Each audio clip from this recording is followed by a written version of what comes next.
ಗದಗ ಜಿಲ್ಲೆ ಗಜೇಂದ್ರಗಢದಲ್ಲಿ ನಡೆಯುವ 10ನೇ ಕನ್ನಡ ಸಾಹಿತ್ಯ ಸಮ್ಮೇಳನದ ಅಕ್ಷರ ಯಾತ್ರೆಗೆ ರಥಯಾತ್ರೆ ಚಾಲನೆಯನ್ನ ಶಾಸಕ ಜಿಎಸ್ ಪಾಟೀಲ್ ರವರು ನೆರವೇರಿಸಿದರು. ಜಕ್ಕಲಿ ಗ್ರಾಮದ ಶ್ರೀ ಅಂಧೇನಪ್ಪ ದೊಡ್ಡಮೇಟಿ ಅವರ ಮನೆಯಿಂದ ಕನ್ನಡ ಭುವನೇಶ್ವರಿ ಭಾವ ಚಿತ್ರ ಪೂಜಿಸಿ ನುಡಿ ರಥಕ್ಕೆ ಚಾಲನೆಯನ್ನ ಶಾಸಕ ಜಿಎಸ್ ಪಾಟೀಲ್ ರವರು ನೆರವೇರಿಸಿದರು.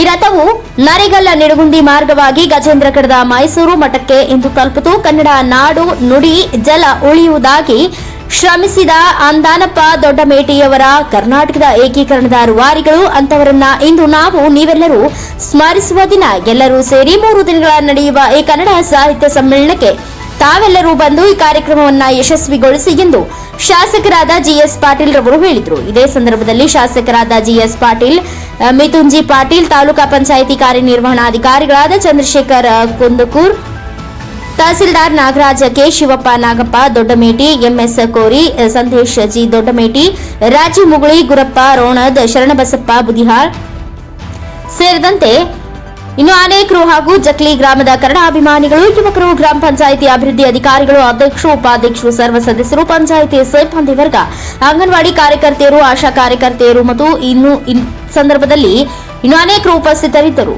Rudrappa Hebballi, NKS TV 4 news, Ron.